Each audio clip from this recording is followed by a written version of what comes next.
Sebelum ke laporan luar negara, berita yang dua rakan hilang meminta masyarakat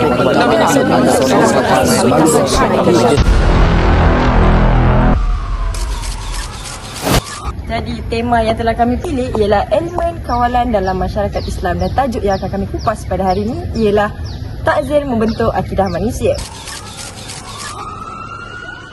Takzir adalah hukuman yang dikenakan kepada orang yang melakukan kesalahan dan maksiat atau kepada orang yang cuai terhadap kesalahan yang hukuman kesesaannya tidak ditetapkan dalam Al-Quran dan Hadis. Hukuman bagi takzir ini adalah mengikut kepada kebijaksanaan pemerintah itu sendiri. Firman Allah mengenai takzir dalam surah Al-Maidah ayat 33 yang bermaksud, sesungguhnya pemerasan terhadap orang-orang yang mengenai Allah dan Rasulnya membuat kerosakan di muka bumi ialah mereka dibunuh atau disalib atau dipotong tangan kaki mereka dengan bertimpal balik, iaitu tangan kanan kaki kiri atau kaki kanan tangan kiri. Demikian itu sebagai penghinaan untuk mereka di dunia. Di akhirat mereka seolah boleh sesaan yang besar.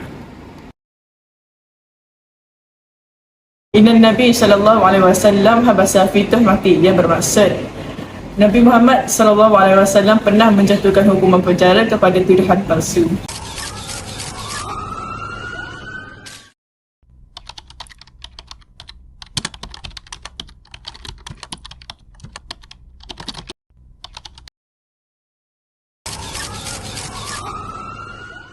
Kami sekarang berada di bangunan Fakulti Undang-Undang dan Hubungan Antarabangsa. Kami akan menemui seorang pensyarah kanan di fakulti ini. Jadi, tanpa melengahkan masa, let's go. So, kat sini doktor, kami ada 4 soalan yang berkaitan dengan takzir lah. Jadi, soalan yang pertama saya nak tanya, apa kesan pada masyarakat kalau takzir tak dijalankan dekat Malaysia? Pada pandangan doktor sendiri. Okey, terima kasih atas soalan tersebut. Okey, sekiranya hukuman takzir ini tidak dilaksanakan, dia akan menyebabkan kita punya warga negara ataupun bukan warga negara lah, ataupun mereka yang menghuni di Malaysia ni akan banyak melakukan kesalahan-kesalahan kecil ni, yang mana kesalahan-kesalahan kecil ni boleh maksudnya dia akan buat secara kerap, dan bila kerap dia akan menyebabkan boleh menjejaskan keharmonian Malaysia lah. Jelaslah untuk soalan pertama. Kita beralih pada soalan yang kedua, iaitu apa pandangan doktor tentang hukuman takzir? Apa pandangan doktor tentang hukuman takzir yang dijalankan di Malaysia ni? Kesalahan takzir ni dikategorikan sebagai jenayah Islam.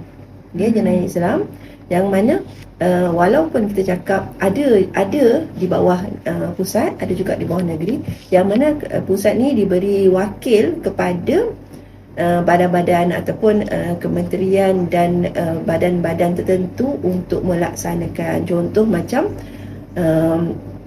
local council, local government, bahasa Melayu apa apa dia? Kerajaan tempatan, pihak berkuasa tempatan, PBT pihak berkuasa tempatan ni dia diberi mandat untuk kalau kita tengok macam tadi saya bagi contoh tentang jenayah contoh buang sampah kan. Jadi PBT ada kuasa untuk kat pantai tu dia tulis tak dilarang membuang sampah, denda berapa. So itu kita boleh cakap walaupun ada kesalahan-kesalahan yang kita rasa terlalu rendah. Contohlah denda ni apa sangatlah, lagi-lagi kalau orang yang buat tu memang ada duit. Jadi dia tak ada rasa yang apa yang dibuat tu adalah jenayah, kesalahan. Dia rasa macam benda tu kenapa pula saya kena, orang lain pun buang sampah juga. Ada yang macam tu kan. So memang kalau ikutkan kesalahan-kesalahan takzir ni, dia punya hukuman di Malaysia ni agak terhad berbanding dengan di negara lain yang mana kita nampak kalau ikutkan dalam Islam ni, jenayah takzir ni boleh pun sampai dipenjarakan, boleh pun sampai disebat, dia boleh sampai tahap kisos, sampai tahap hudud. Sebab hudud kan boleh disebat kan. Jadi jenayah takzir pun boleh juga kena sebat, tapi dekat Malaysia kita tak buat. Kita tak buat. Okey, soalan yang ketiga, pada pendapat doktor, adakah takzir ni boleh dianggap sebagai hukuman yang kejam bagi sesuatu yang dilakukan?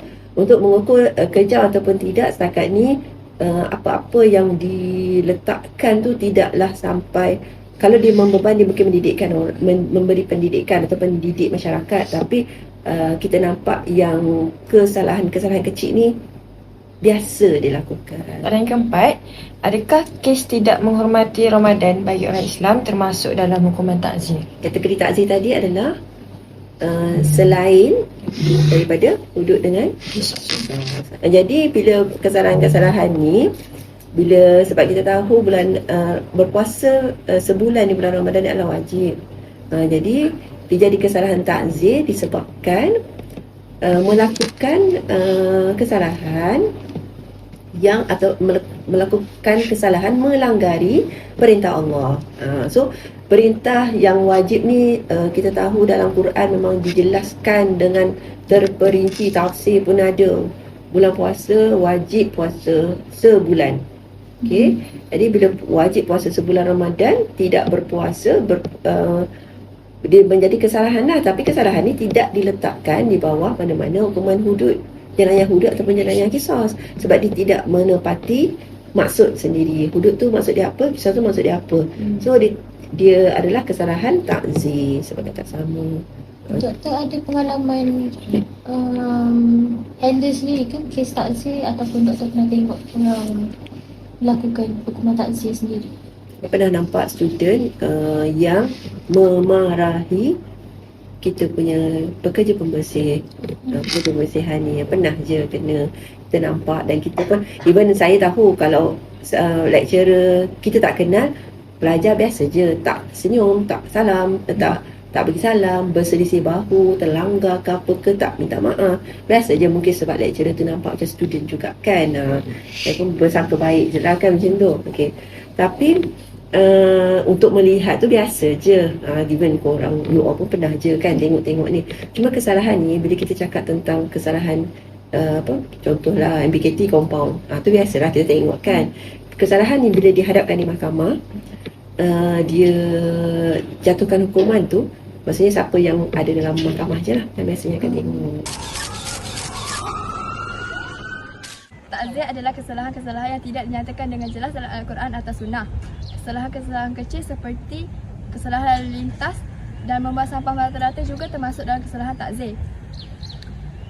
Hal ini kerana jika adanya denda atas sesuatu kesalahan, masyarakat akan merasa takut untuk mengulangi kesalahan tersebut. Sebagai contoh, seseorang meletakkan kenderaan di tempat yang tidak sepatutnya. Ia akan dikenakan kompaun kerana telah menghalang lalu lintas dan menyusahkan pengguna lain. Oleh itu, jika hukuman takzir ini tidak dikenakan di Malaysia, negara kita tidak akan berada dalam keadaan tenteram kerana masyarakat berani untuk melakukan jenayah tanpa memikirkan akibat daripada jenayah tersebut. Kesimpulannya, takzir ialah salah satu inisiatif untuk mengurangkan jenayah ringan maupun jenayah berat. Walaupun takzir diberikan kelebihan kepada pemimpin ataupun para hakim, tapi ia haruslah dijalankan dengan amanah dan jujur supaya tidak memudaratkan masyarakat. Akhir sekali, kami harap bahawa hukuman takzir ini haruslah dijalankan di Malaysia sebaik mungkin supaya negara lebih harmoni.